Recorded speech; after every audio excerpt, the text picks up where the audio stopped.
Welcome, everybody. My name is Marion Fourcade. I'm the Director of Social Science Matrix. And I am absolutely delighted to welcome you to this book panel for my colleague from the Sociology Department, Yan Long.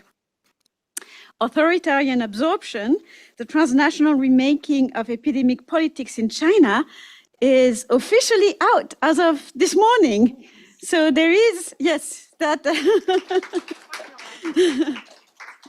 And you can buy it from an unnamed website starting next week.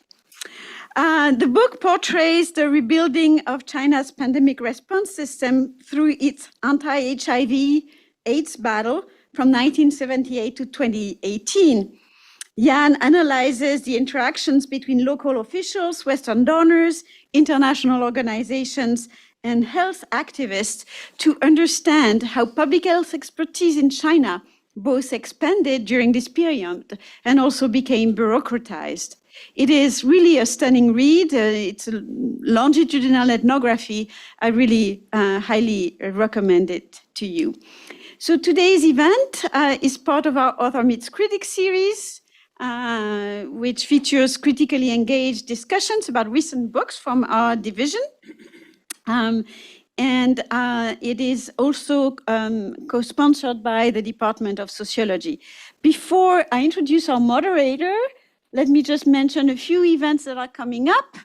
The Global Democracy Commons on November 21st will try to make sense of what just happened in the United States. On December 3rd, another Author Meets Critics by another sociologist. Actually, it's all sociologists this end of year, but it's not, it's not a particular bias. It just happened that we had books together. So Stephanie Canit-Sales will present her book, and then my own book will have, I'll lecture on my own book in December. So this is for the upcoming events. But now let me introduce our intrepid moderator who just, came from teaching and is now starting a new, in a new role. Thomas Gold is professor of sociology emeritus at UC Berkeley, emeritus, but still teaching, where he taught from 1981 to 2018. His research focuses on social, political and cultural change in China and Taiwan, and his list of publications is very long. So let me just mention the most recent book titled Sunflowers and Umbrellas, Social Movements, Expressive Practices and Political Culture in Taiwan and Hong Kong, that was co-edited with Sebastian Weg. So Tom, the floor is yours, and you can introduce the book and the panelists. Thank you. Thanks, Marion, and apologize for for getting here late. Yes, I retired 6 years ago, but they pulled me back in, and here I am teaching Soc 1. So should I introduce the whole panel before we start? Yeah. So of course, our main speaker is Yan Long Yan. The problem with Chinese with two names, it's hard to know which is surname and which is the first name. But Long Yan is an assistant professor in the sociology department here, political and organizational sociologist, studying the interactions between globalization and authoritarian politics across empirical areas such as public health, civic action, urban development, and digital technology, with a geographic focus on China. Her recent research investigates the urban politics around COVID-19 testing in China. She concentrates on how community mobilization facilitates or undermines the utilization of digital tools in public health measures. Then to her left is Matthew Kohrman, Associate Professor of the Department of Anthropology, and by courtesy, the Department of Medicine, Senior Fellow by courtesy at the Freeman Spogli Institute for International Studies at Stanford. Matt's research and writing bring anthropological methods to bear on the ways health, culture, and politics are interrelated. His first monograph, Bodies of Difference, Experiences of Disability and Institutional Advocacy this is his first book, Experiences of Disability and Institutional Advocacy in the Making of Modern China. Over the last decade, he's been involved in research aimed at analyzing and intervening in the biopolitics of cigarette smoking among Chinese citizens. More recently, he's begun projects linking ongoing interests at the intersection of phenomenology and political economy with questions regarding environmental attunement and the arts.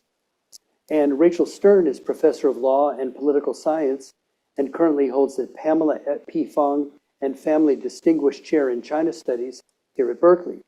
Her research looks at law in mainland China and Hong Kong, especially the relationship between legal institution building, political space, and professionalization. She's the author of Environmental Litigation in China, a study in political ambivalence. She's currently part of a collaborative effort to analyze the 60+ million Chinese judicial decisions placed online following a 2014 policy change. This massive expansion in the public record of court activity promises to reshape our understanding of Chinese law and beyond China, of authoritarian legality.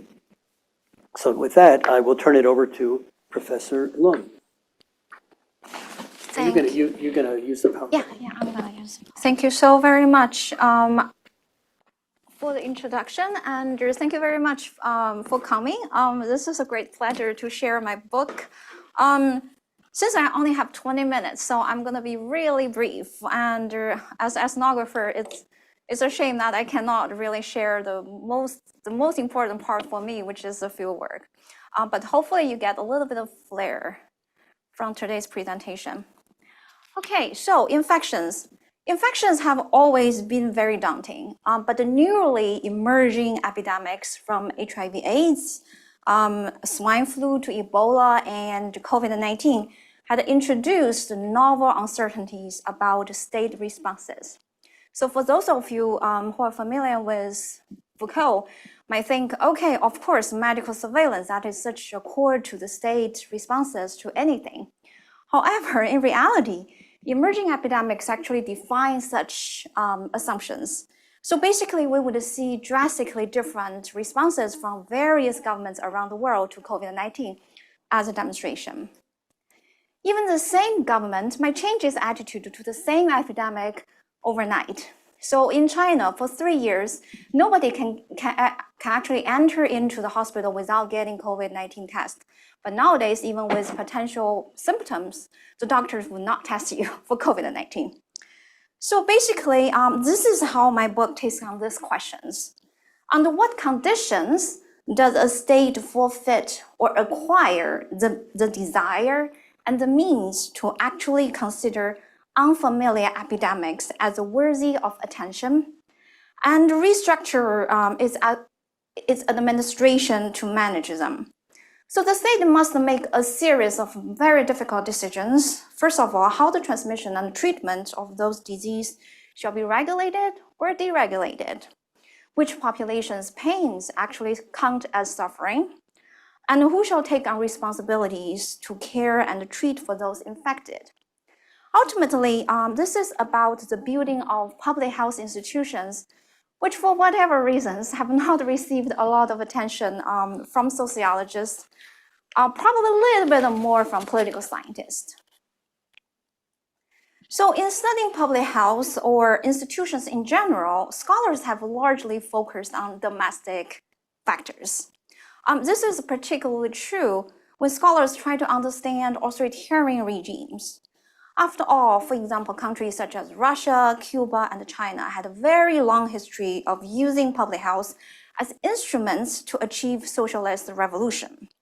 Since the COVID-19 outbreak, many scholars or practitioners or just journalists also come up with this idea of what we call as authoritarian advantages. So basically, the success or failure of authoritarian countries to tackle infectious disease are always considered as the natural functions of their regime type.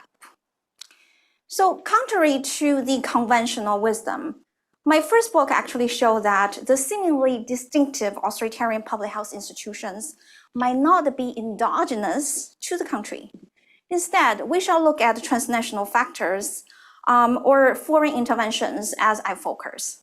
So my book is about how transnational AIDS interventions actually drove China's infectious disease control systems rebuilding between 1978 to 2018. So nowadays, as we blame or praise China, you got to think about it, okay? It looks really similar to what's going on here in the United States. And I will get into a little bit more details later. So hopefully I would also use time, I have some time to use my ongoing research for my second book to talk about how the established characteristics continue or transformed during the COVID-19 era. And here I wanted to emphasize that China is really not an exceptional case because the health officials in the global south are often caught between transnational organizations and the local situations. So here is to show you the funding that's spent on HIV/AIDS interventions in the global south, middle and lower income countries. Even nowadays, even up to nowadays, almost 50% of that funding comes from the global north.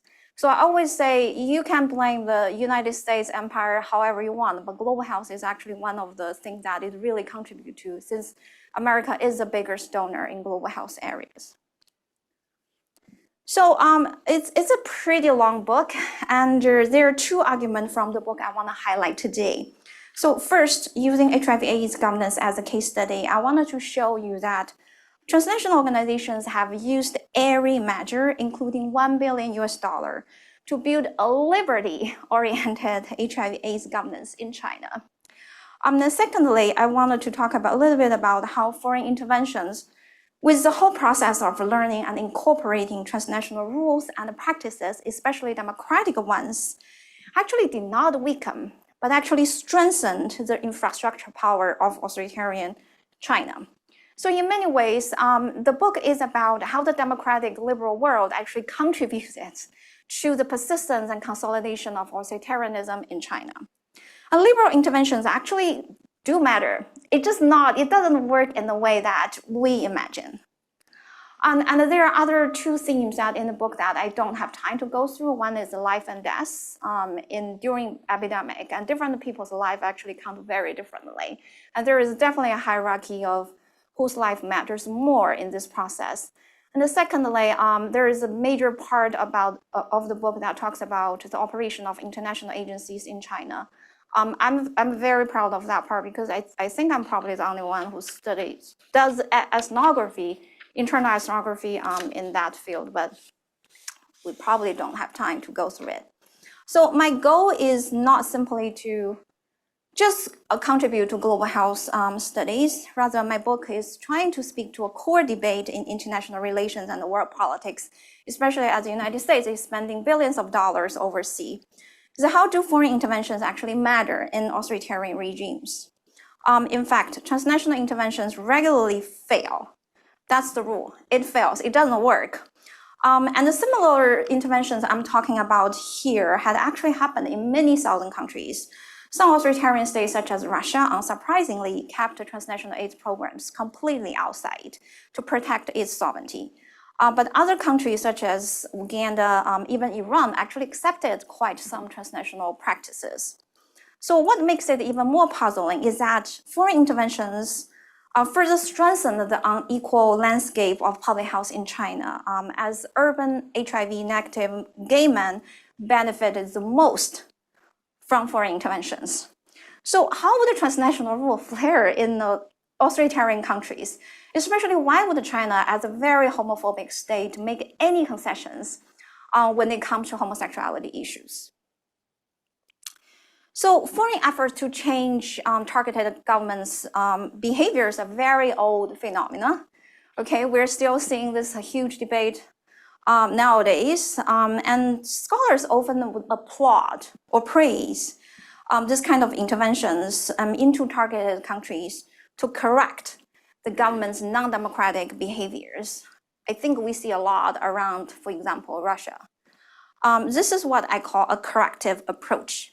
So it basically assumes that as long as you adopt some liberal practices, it is adapts sort of towards integrating or assimilating into the world of democratic governance.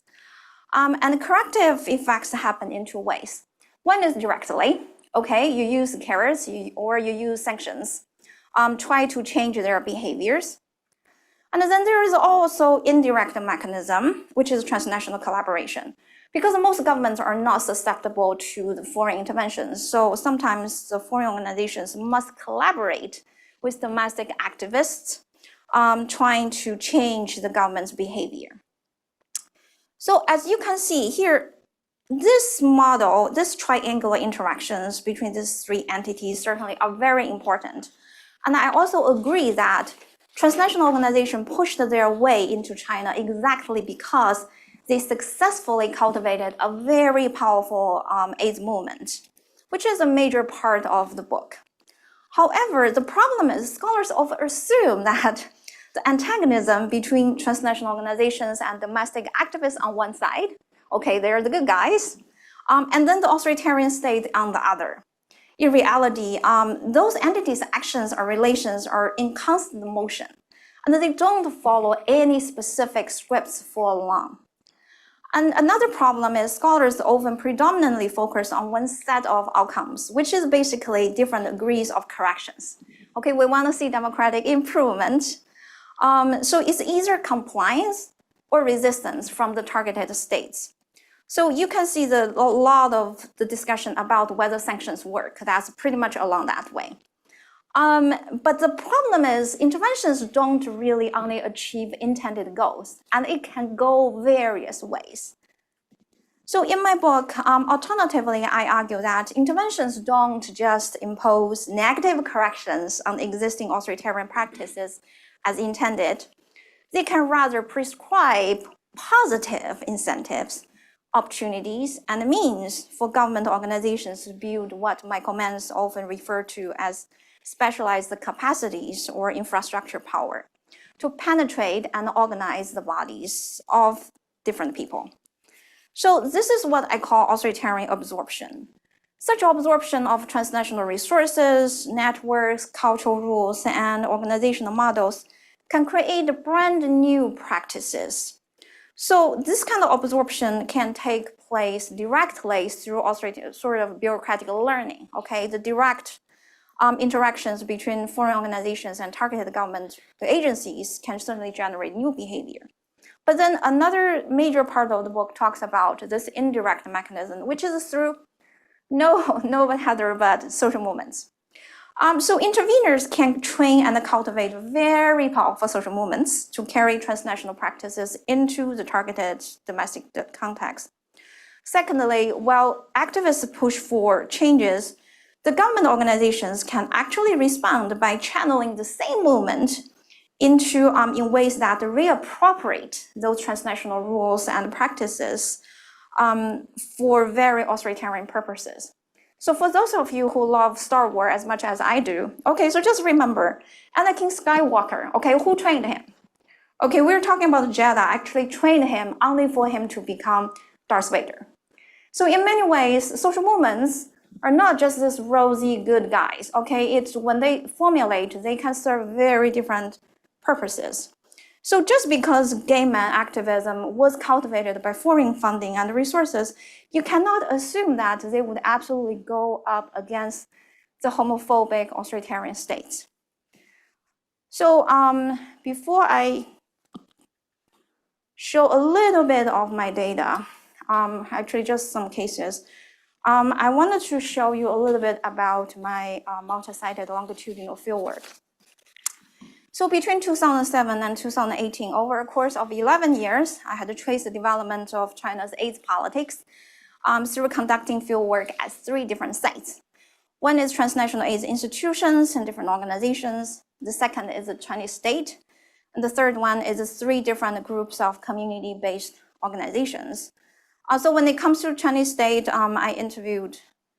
I investigate different organizations from health, civil affairs, foreign affairs to police and security. So here is just a laundry list of various things. It's a combination of archival research, ethnographic research, as well as interviews with hundreds of officials, government officials, as well as community leaders. If you're interested, I can show you more details during Q&A. But here is just to give you some snapshot of what my research site looks like, especially, for example, I don't have time. On the left, you can see, I don't have time to talk about, for example, the Global Fund meeting, which is the largest transnational entities in HIV/AIDS, in infectious disease overall. So all the presentations were given in both English and Chinese. I don't have time to get into details.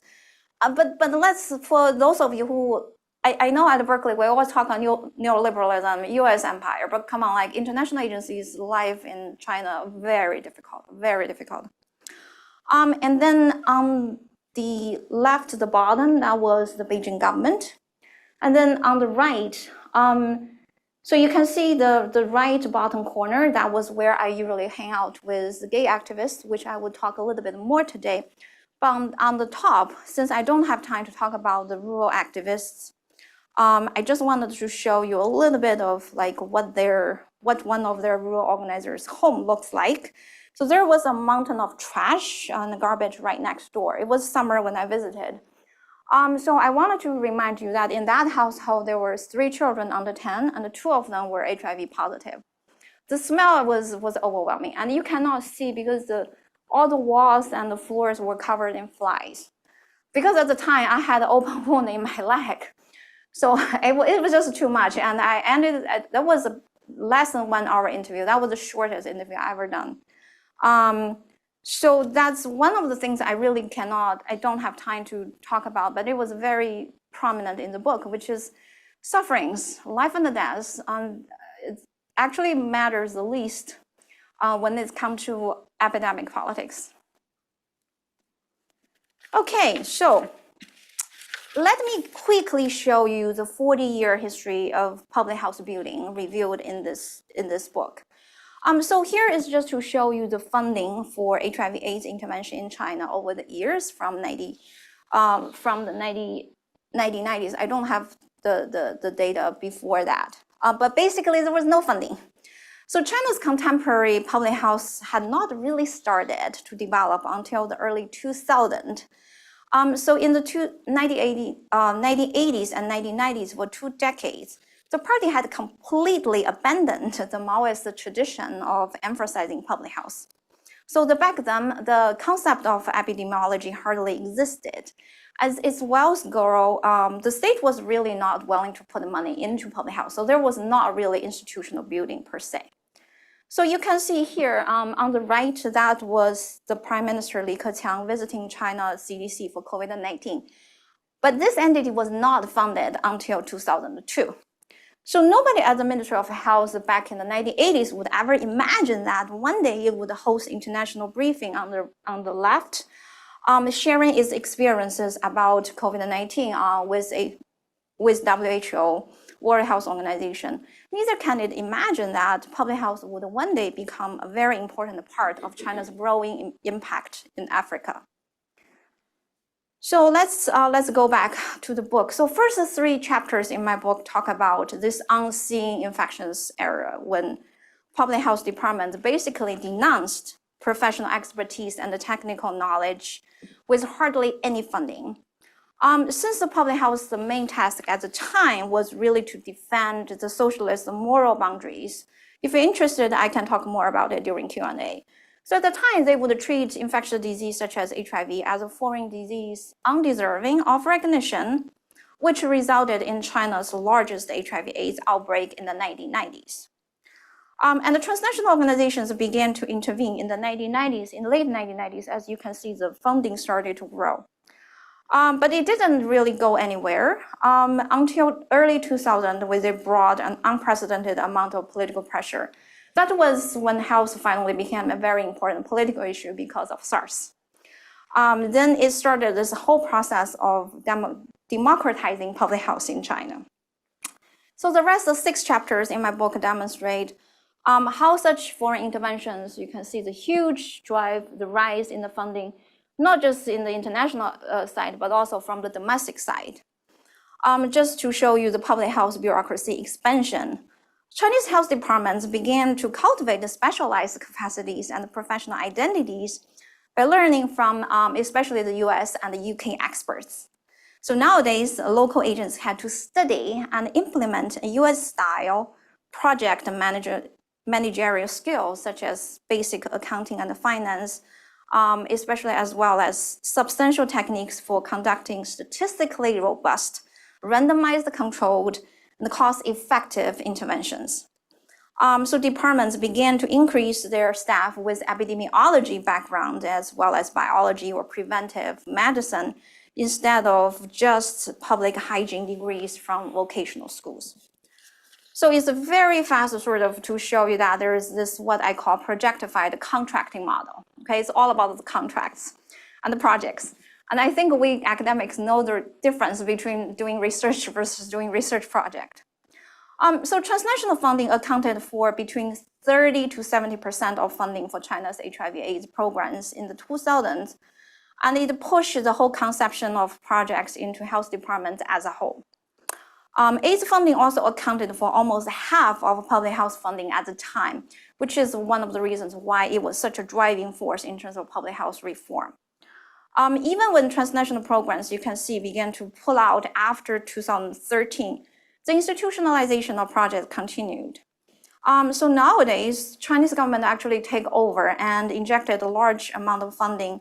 It also applied projects to tackling other infectious disease as well as chronic disease.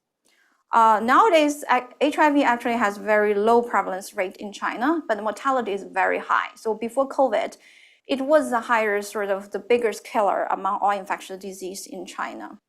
But again, before COVID, the central government continued to invest at least 30% of public health funding onto this disease.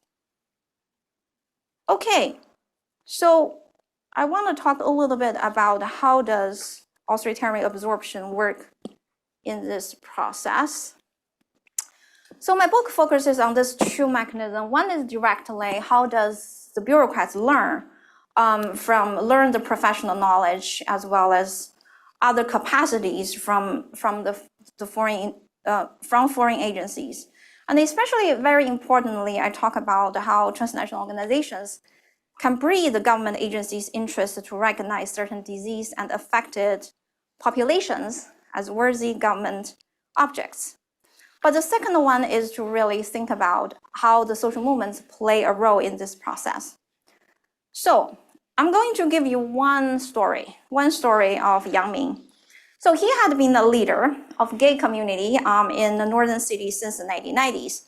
Back then, homosexuality was a moral corruption. It was a political taboo that the state refused to acknowledge at all. So several medical doctors who tried to study homosexuality actually was forced to commit suicide at the time. So community leaders like Yang Ming were pretty much hiding away from in the shadow, trying to avoid police harassment. Thanks to foreign resources and legitimacy, he co-founded Rainbow Group to organize in the name of AIDS intervention in 2003. And the group's relationship with the local authorities had been quite contentious in the whole 2000s. But the relationship has completely changed in the 2010s when local health departments regularly supported Rainbow Group's activities. Starting in 2014, local CDC officials would even attend their Gay Pride Month activities every year. By 2018, Rainbow Groups had grown to become this very big health organizations that provide not only gay men, but also the youth and the migrant workers with HIV, STD, hepatitis C, and other services. They were also a very key factor during the COVID-19 battles. So this is just one example to show you how homosexuality had changed from a moral to a public health issue. So in this photo, again, the Prime Minister Li Keqiang, this was the first time he ever shook hands with community leaders on TV. And guess what? This was an HIV/AIDS intervention event, and most of the people, the majority of the people there were HIV-negative men. Okay, gay men. So gay men organizations, and this was a basically display in front of, as you can see, the white lady in the picture was a UN representative. It's basically to showcase China was very much committed to this community mobilization style of liberal kind of style of public health campaigns. Okay, so this was really unexpected change. And if you're interested, I can talk more about like the homophobic state. China is still a very homophobic state in this sense. But the point is, what had brought this once antagonistic governments and urban activists together? So in my book, I probably don't have time to get into the details. But let me see. But just to leave this question here, if you're interested, I could talk more about how those two come together.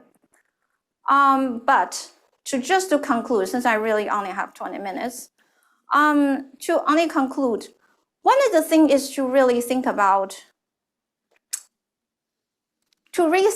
infectious disease control and state building in the context of world order, whether this is really just a domestic issue, but to really think about what kind of roles it played in the establishment of China's whole, like the 大国国际, or the rise of China as a superpower.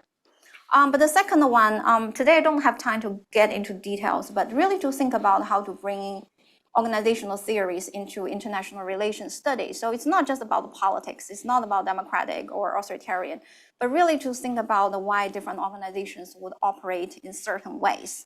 And that is a very key to understanding why transnational organizations with a mission to democratize the rest of the world actually ended up doing the opposite things. But the third one is to really think about civil society from a transnational perspective. Obviously, as you can see, when the government leaders were shaking hands with gay men, where were the rural activists? They were on the street protesting during the same period, and they were just sent home. Okay, so there was a very civil society is a very stratified world, and who got on top and who got on the bottom becomes very important. And in the end, I wanted to just respond to the people always talk about authoritarians or the advantage in doing certain things, okay? As if Trump becomes this Superman, strongman, okay, the things would change. But one of the things, it might be much more subtle, but I want to highlight that China's nowadays infectious disease control looks very much like the US because it absorbed the two key points about the system here. One is, it is all about disease-oriented rather than system-oriented sort of infectious disease response. So that's one of the major things. Another thing is the technical-oriented sort of tendency. So China is even more obsessed with numbers, with labs, with technical sort of preventive measures, rather than providing substantial care and other things that are very important for public health. So there are several features that was established during the HIV era that continues. One is the fluctuation of states' will and ability to see pandemic. It's still going to be a battle, and it's not going to be about the mortality or other factors that takes a role. And the secondly is what I just mentioned, is the enhancement of technical bodily surveillance.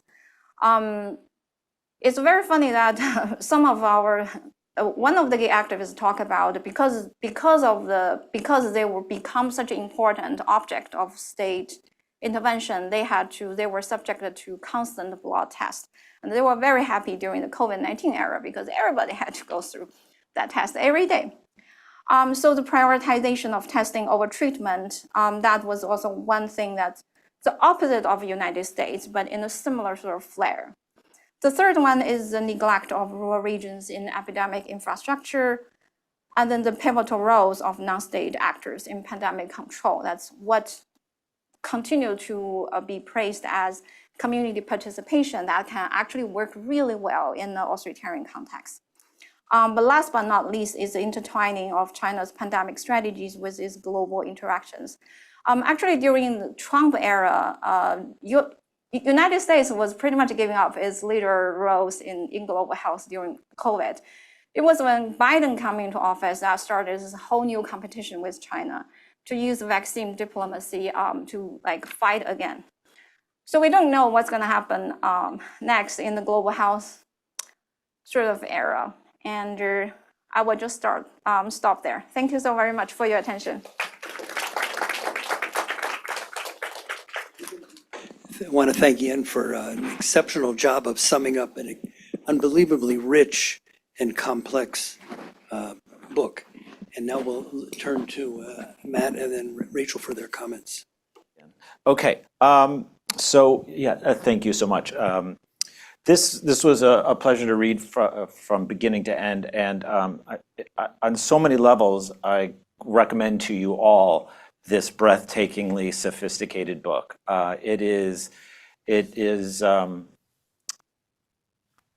It's not a hard read.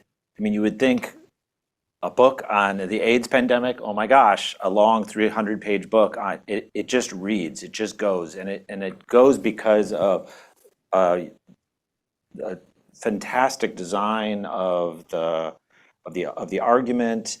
It goes and it flows because of the way you interweave historical scope and the way you rigorously chronicle in a very vivid way the formation of the AIDS epidemic in China, going back to really to the mid-1950s and kind of the foundational ways that infection and health were set up in the 1950s under Mao with the patriotic health campaigns, which, for those of you who don't know, were very much tied to U.S. Military intervention in Northeast Asia, particularly the Korean War.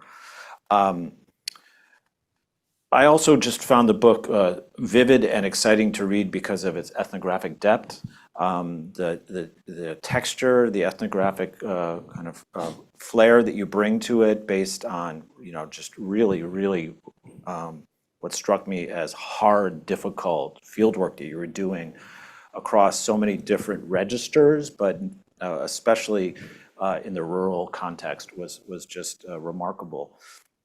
But so is the ethnographic texture that you bring to these institutions, and the way you describe how it was very hard, but how you were able to traverse so many registers, institutional registers, and that I think is definitely one of the proudest parts of the book. The analytical and theoretical sophistication of the book, I think you got a sense of that from Yen's presentation. I want to add that one of the things that I was constantly taken by in the book, and that kept me going and consuming it with such a keen avarice sense, was the way you tenaciously avoid so many received theories and schools of thought. And how you very diplomatically do that. I mean, you're not dismissive. You're kind of elegantly showing how they don't work in these specific cases, and through that you're building out an argument about authoritarian absorption that is really quite profound and I would say trailblazing. And the concept of absorption that you have, I particularly liked how you worked it and focused in on what you call this mezzo level, and the kind of interrelatedness, the focus on relationships, the relationships between the registers. So it's not just a matter of what's going on at these different registers and how is particularly at the top of the register and the bottom of the register are there these tensions, but it's really how you help us understand these otherwise obscured mezzo levels. How am I doing for time, Tom? I don't know. It was 8 to 10 minutes. I still got 5. Great. Okay. So I would also draw your attention, and one of the things that propelled me through the book is what is just an elegance of writerly elan. There's a flow. There's a quality to the prose that is spectacular. And in these days when it's so hard to get people to read books, it's so hard to get people to read sections of books. It's so hard to get students to read, an academic article. The importance of kind of clarity and writerliness is so essential, and you bring that to us, and I think it's going to serve the book very, very well. And other things I want to draw your attention to, which I think Yen didn't speak to so much, is this is a book that has a very profound ethical rootedness. There is a you are a sociologist by training. This is a book that is highly objective in its analysis, but you bring a subjective positionality that seems to be very, very grounded in a sense, kind of an ethical compass about what you have observed over the years as profoundly wrong, and that you're trying to speak to and speak back against. And it never comes across as just dismissive or simply argumentative for the sake of that. It's rather the way the kind of this, I call it this rootedness, kind of emerges to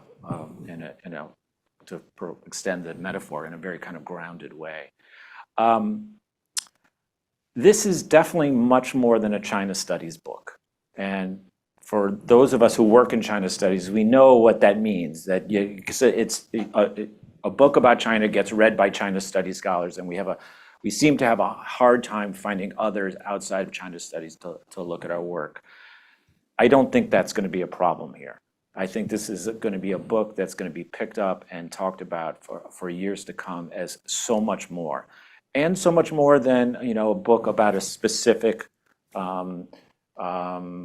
virus. This is a penetrating study at the intersection, I would say, of critical global health and political theory. And I think it's going to, for those reasons, going to be picked up and read widely. And I encourage everybody to get a copy quickly before the first run is sold out. I would, as a medical anthropologist, as someone who trained in kind of with a heavy focus on ethnographic methods, I really, really like the first two chapters. I like the other chapters too. They also have an ethnographic flair and perspective that you're bringing to these government institutions.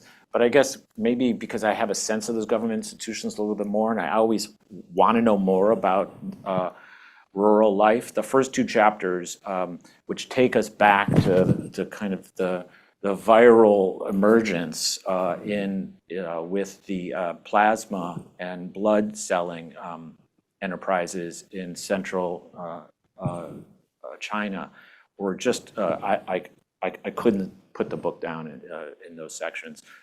So I would encourage you to look at chapters 1 and 2, especially the first chapter 1. Pays deep attention to what you call institutional ignorance out in the countryside, and how that drives the initial rise of infection. And while institutional ignorance sounds kind of dismissive or condescending, it doesn't come across as that at all. Chapter 2, I really loved a lot. I'm only going to talk about this last chapter, and then I'm going to have some concluding questions. This second chapter pays a deep attention to how processes of social exclusion at the village level, with a special attention to gender exclusion, was what kind of lit the fire in the countryside for people deciding to start to sell their blood at a time when there was tremendous stigma against people selling their blood. People didn't want to do it, and they were not eager to do it. And what broke through the stigma of selling blood, which then allowed for the infection to burst out in central China, was processes of gendered exclusion. And that was just really fascinating to read. So I have some questions, and I'm not sure if this is the forum for raising questions, and because I don't know if we're going to have conversation. But some questions I had that I thought might be, worthwhile thinking about as an audience, either when you're reading the book or at some future time. The concept of authoritarianism that you use here, I think it works really, really well, and I think you tie in all of these various arguments under it. It's a term that we've been hearing a lot in the last 5-6 years, particularly in discussions of China, authoritarianism.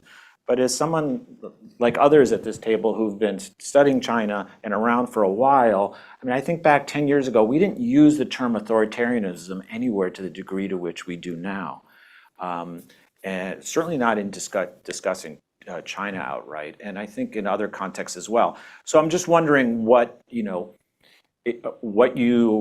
thinking now about that term, and are you at all worried that it will maybe in years ahead maybe start to take on different valiances that you don't mean in this book? I had questions just about the sharing of these findings. The deep commitment you have to the people of Henan strikes me as especially kind of problematic, because how do you get this book? How do you get what you've learned, what those people that you document as kind of living in the zones of desertion, a really engaging phrase you use, is the zones of desertion, to talk about the people in Henan. How are they gonna? How is it possible in China today for us to get this kind of knowledge back to those kinds of the people in those circumstances? So I'm going to end with one more question. And I think this is a question that I've been hearing a lot from China's studies academics, which is, how do we, given the Li Keqiang and Xi Jinping and now post-Li Keqiang era of Xi Jinping's China, is this kind of book possible? Is it possible for graduate students to do the research that you did? Is it possible for assistant professors to do this kind of work today? I mean, look, people are just saying it's not possible. So what is possible? What can be done? And how do we do it? And how can this book maybe even help open up some doors that, the shaking of the head, that not possible, but might this book actually in some ways, if circulated back into China, serve to open some doors? Thank you.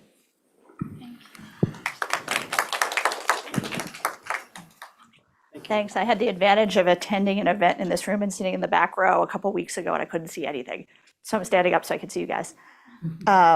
So what a wonderful book. What a wonderful opportunity to be here today and have an opportunity to celebrate a colleague's work and the culmination of a decade of research. Like, what a special day for all of us today. One way to frame this book, and I think sort of the top line finding, is that it's an effort to map a middle ground about how much international exchange matters. So as I was reading, I thought about an old book by the professor of history at Yale, Jonathan Spence, who is Emeritus and has died subsequently, called To Change China, which is the history of Western efforts to change China. It never works. That's what that book is about. Over 300 years, it never works. And I think this book is in some ways in dialogue with that book, to say that it works in unanticipated ways, that transnational practices meld with socialist practices to create a new public health model that has features of global public health models. It's cognizable. In some ways, it looks like the United States, but is also distinctively socialist and distinctively Chinese. My own background is I'm a political scientist by training, and I'm a terrible presentist. Like, all my efforts are to try to understand the world that we live in right now. So 2024, next year will be 2025. So for me, coming to this book, and I'm so glad that Matt highlighted the historical chapters, because those are wonderful too. But for me, coming to this book, what was most interesting was its relevance for the present moment, to think about how China's experience with international exchange has led to the emergence of what the book calls epidemic infrastructural power, or I would call state capacity, to manage infectious diseases, and to recognize that this whole COVID response that people who don't study China turned on the news 5 years ago were like, what's going on? That it came out of somewhere, that it was cognizable, and for those, it came out distinctively out of the HIV/AIDS world. And I think the book is really convincing. I love the last chapter. That's the one on COVID. Talking about the core features of China's response being molded by the HIV/AIDS crisis. So all the emphasis on testing, on numbers, on quantifiable targets, the divide between urban and rural China being completely different. All of that is echoed in this earlier period in the context of a different pandemic. Matt did such a nice job talking about the virtues of the book. There's so much to admire here. There's sustained and emotionally challenging fieldwork.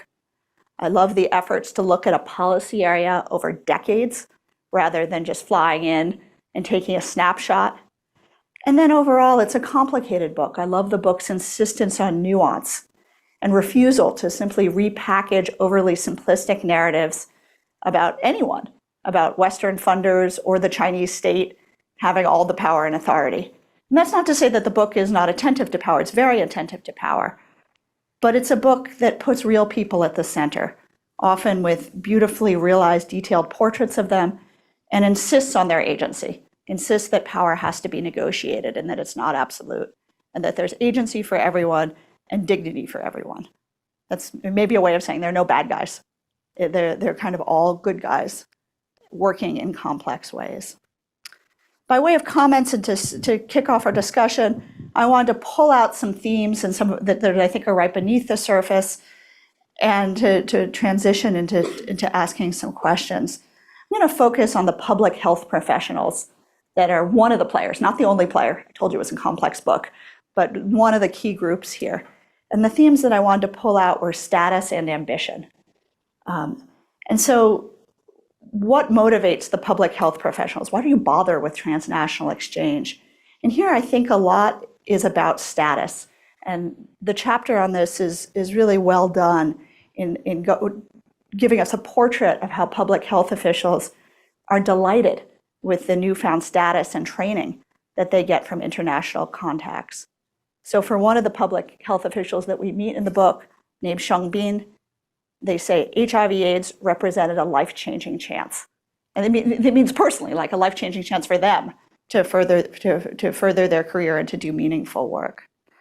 So thinking about status, which I think is like a main theme of human behavior, it makes me curious about status and what happened to status after the withdrawal of international funding. I'm curious about alternative forms of status that might have emerged, domestic forms of status, alternative forms of hierarchy, and how that withdrawal of international funding changed the public health field. And then the second theme is ambition, that by the end of the book, public health has become an arena for diplomacy and for China to project soft power. So the book ends with China looking for apprentices in the global south, donating, I'm going to get the scale wrong, billions of vaccines, millions of vaccines? Millions, lots and lots of vaccines, a lot of vaccines, donating lots of vaccines around the world and exporting its own project-based model. And this ambition is really familiar to me as someone who studies law, because I think law is also an arena in which China has tried to lead the world in recent years, a place where, to echo one of Xi Jinping's slogans, China's story can be told well, and a possible arena for diplomacy. So if you take these two areas together, law and public health, as part of soft power and of China's leadership, I think it's interesting to put them in dialogue. But then I want to go back to the conceptual framework of the book and use the approach that the book does and disaggregate the state. And just ask the question, where does this ambition come from in the system? If we disaggregate the state, is this the vaccine diplomacy and the rest, the desire to engage internationally? Is this the public health officials, who this is another arena for status and authority or institutional legitimacy, depending on what vocabulary you want to use? So is this about them? Are they driving this? Or is this happening even higher up or in some other agency as part of a broader soft power diplomacy initiative? And then last, I wanted to ask, and Jan can push back against this framing, but as I was reading, I was trying to figure out what this book tells us about Xi Jinping's time and power. Xi barely appears in the book. And in fact, international funding, which changes like right around 2013, it kind of disappears relatively quickly and off stage. But of course, there's a broader context there about the drying up of international funding and programming. There's a whole legal dimension to it. New laws are passed and international funders leave. And civil society organizations in terms of number and robustness precipitously decline by the end of the period, all of which I know is in the book and is known. But I was really struck by the periodization. So the periodization in the book has the China model of epidemic control emerging from 2009 to 2018. So that's a period that predates Xi Jinping and goes in through his first term in power. So I just wanted to ask about that. I'm curious about the choice not to periodize by leader, not to periodize by who's on top of the system. I can imagine that perhaps public health is an arena that is less sensitive to directions from the top, or maybe this is something that just has not been a priority of Xi or of the Politburo. Or maybe this is a disciplinary question. Maybe this is because I'm coming from political science and we're just, like, this is the question that if a political scientist falls asleep in a job talk and wakes up, you'll say, what does this tell me? China studies job talk, you say, what does this tell me about politics under Xi? And to say, how is the Xi era different, given that he's the most powerful and transformative leader since Mao and Deng? But I did want to at least ask the question and ask about the choices that were made in putting the manuscript together in the way that it is. And then a more subtle version of the question, which I'm starting to grapple with myself, is try to think about change over time as Xi's time and power lengthens. So what can we say? When someone's in charge for a really long time, they're not the same leader at the end of that period as they were in the beginning of that period. So how can we distinguish between early Xi and late Xi? And of course, to some extent, this is an unfair question because the fieldwork for the book ends in 2018. But I know that the second book project is about the state's response to COVID, so I feel justified in asking it. So maybe if we have time, we can go a little bit beyond the boundaries of the book to talk about what shifted in the last several years in terms of epidemic infrastructural power and what lessons were taken away specifically from the COVID-19 pandemic.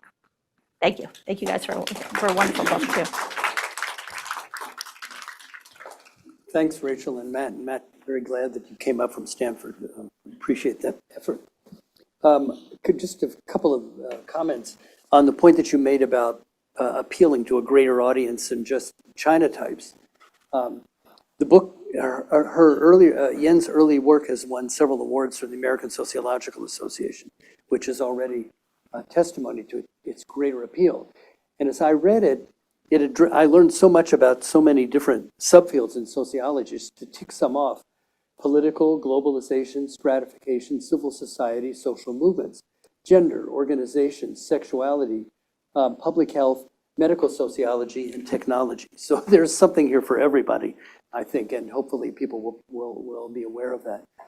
I'd also want to single out the whole fieldwork aspect, the unbelievable amount of fieldwork and just the different groups within Chinese society that she was able to deal with, to gain access to, and to humanize them. I think the point that you made about these are real people, and we get a sense of real people grappling with very sensitive and very difficult issues.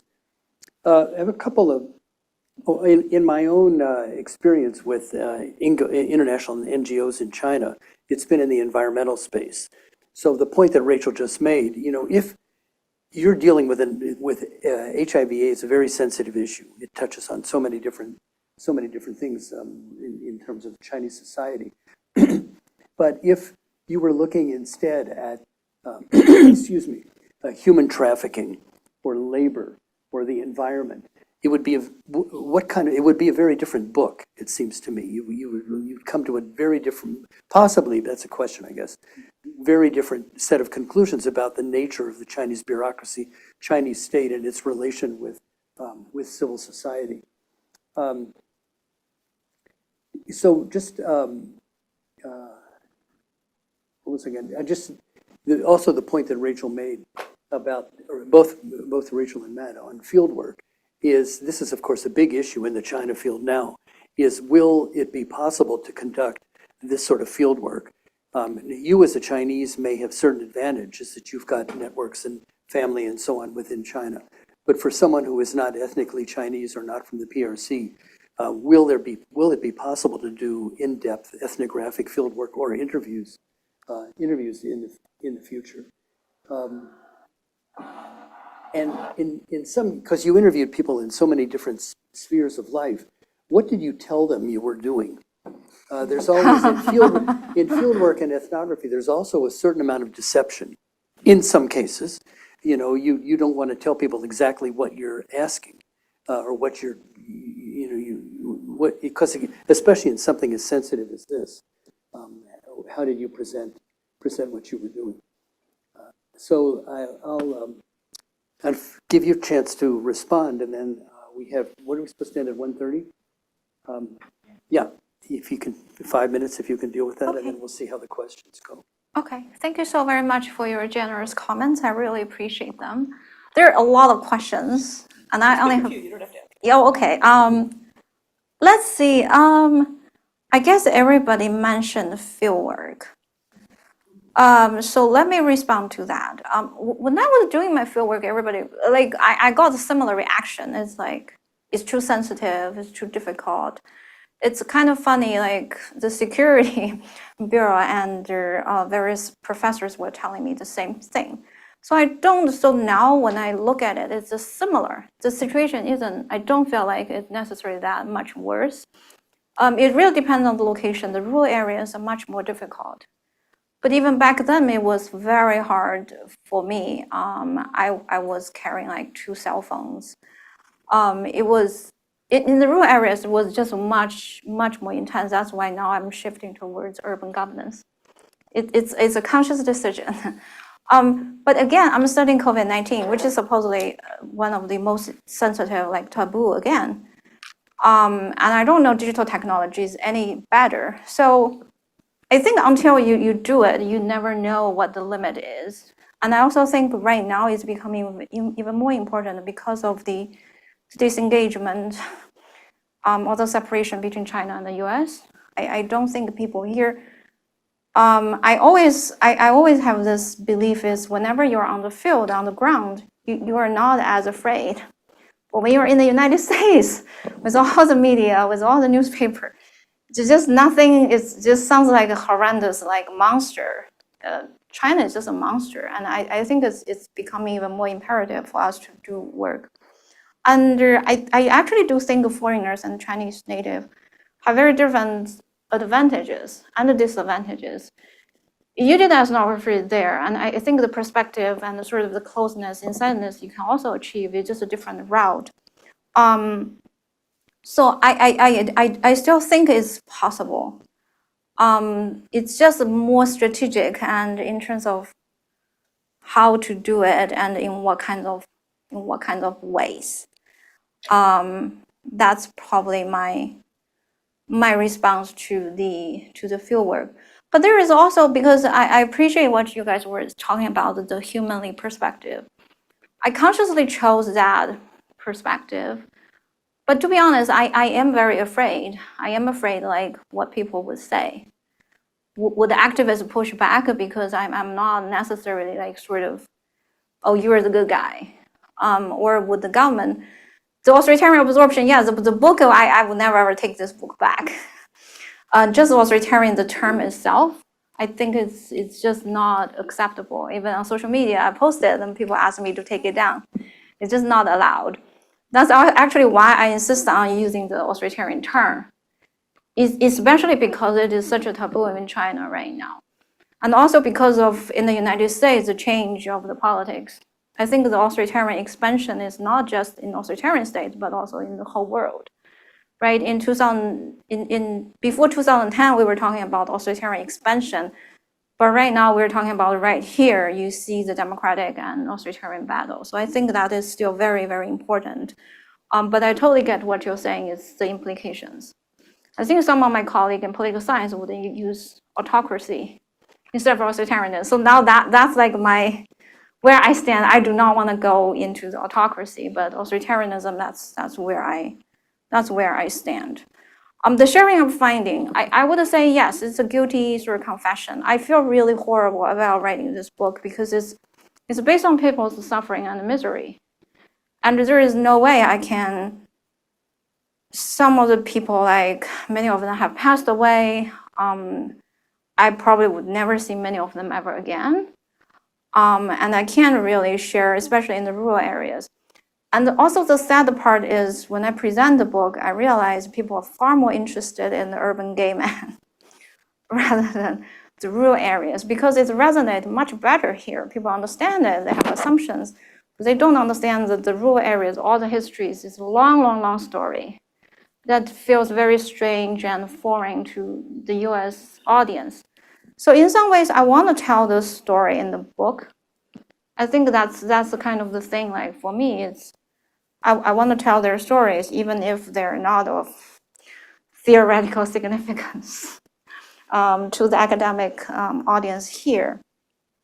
But also to not to demonize the state is very important for me. That's a funny thing. I mean, everybody asks me what's gonna happen like after I publish the book. I don't know. Maybe I can go back. I don't know. But I'm just like, if they read the book, then they will realize it's not just about politics and power, but also I appreciate also like what Rachel was talking about is about humans and their personal desire and ambition. And also a lot of the inequality, the sort of unequal relationship between Chinese officials, the bureaucrats and technocrats, and their Western counterparts. That is also very real. And so that's partially what you were talking about, the status and ambition, because there is the, I don't like the term post-colonial because it doesn't apply in China, but there is certainly the idea of suddenly you have a country of like Asians. Suddenly they're like rising on the world stage, but then they don't get the same recognition and the same sort of respect. So in these areas, Tom was completely right. If I work on a different area like trafficking, human trafficking, I'll be very different because public health is a very technocratic area. And technocratic sort of knowledge-oriented epidemic, sort of that epidemiology, that type of thing was considered as for authoritarian state or any global south country that are considered as really important to boost their status and their reputation. So in that sense, I think law is actually the same thing. I think that's also one of the major reasons why international organization can have a huge impact in China, because it's not morality driven, it is actually technology driven. So in that sense, it is sort of like the different sides of the same sword.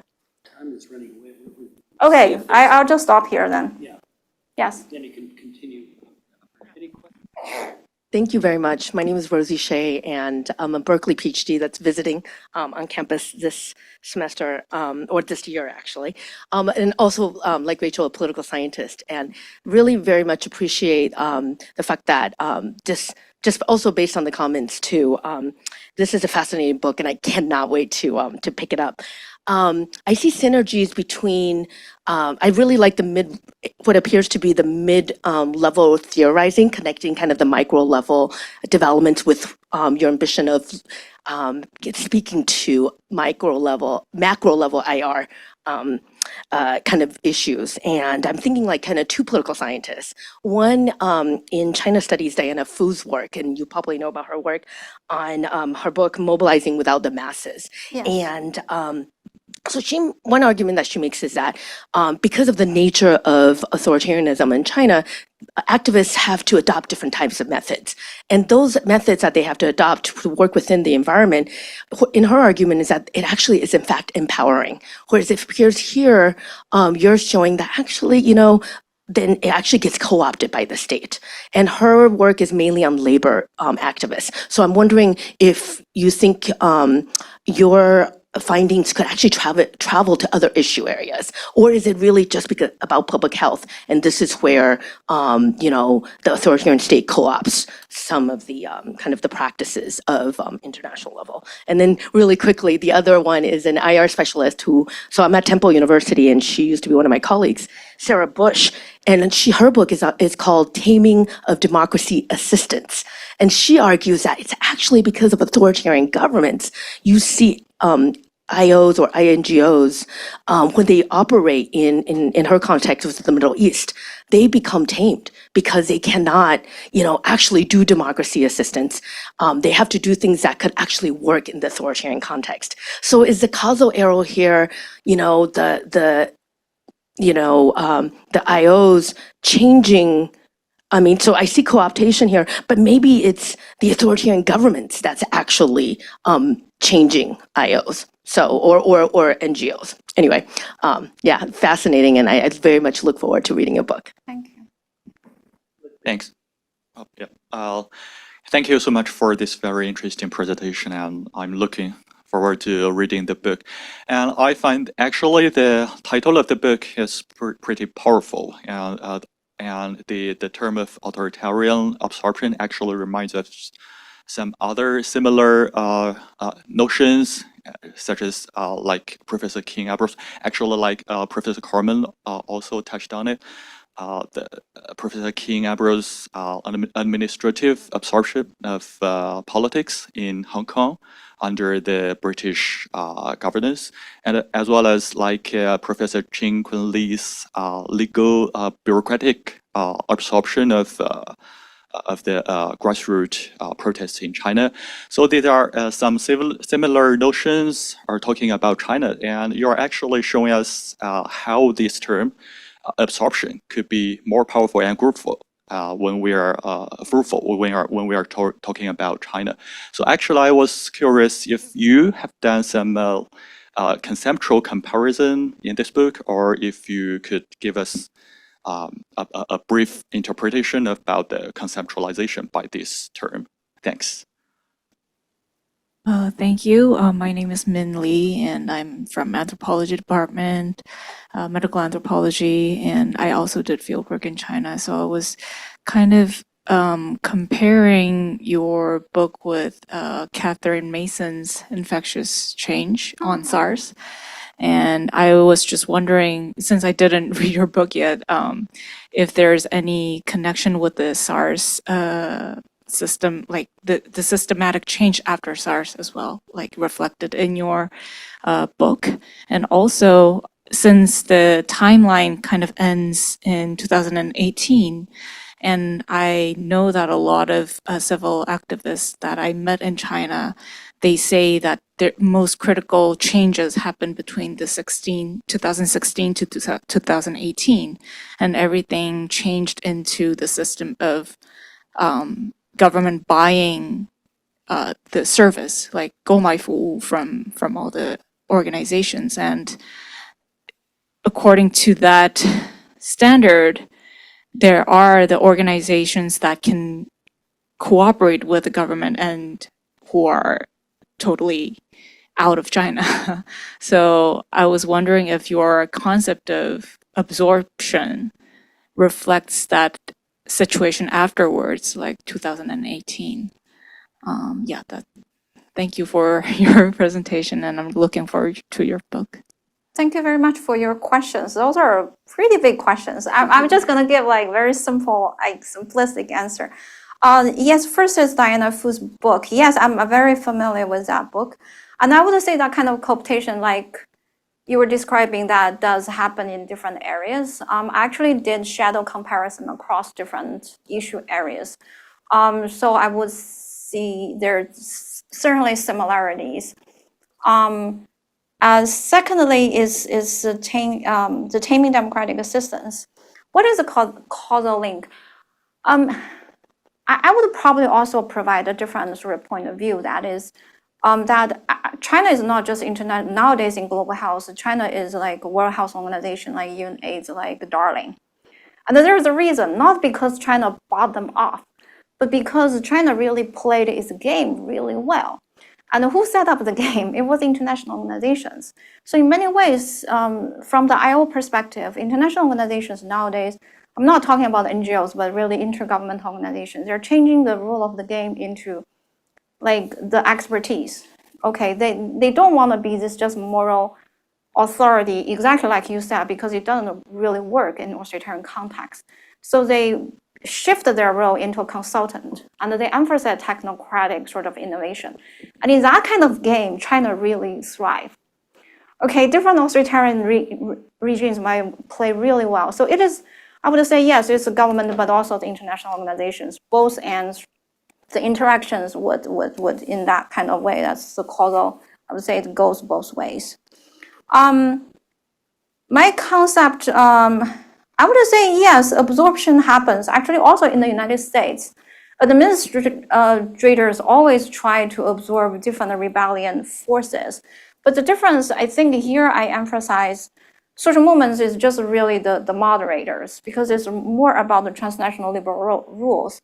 Because I wanted to go in against the idea that social movements must be democratic, social movements must be liberal. No, social movements have very dark sides to it. So from that, the idea is, my absorption is really more about how the Western world like the influences. So that might be like different compared to others.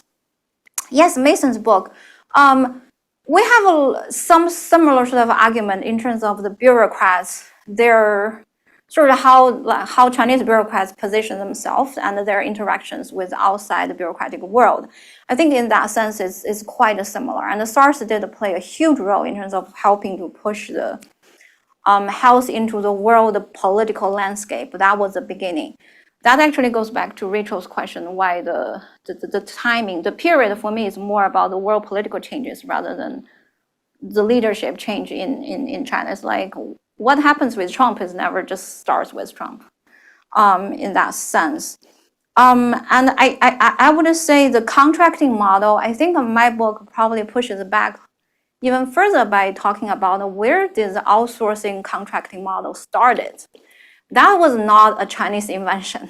That actually came from nobody else but the United States. So new managerial sort of reform played a huge role in this process.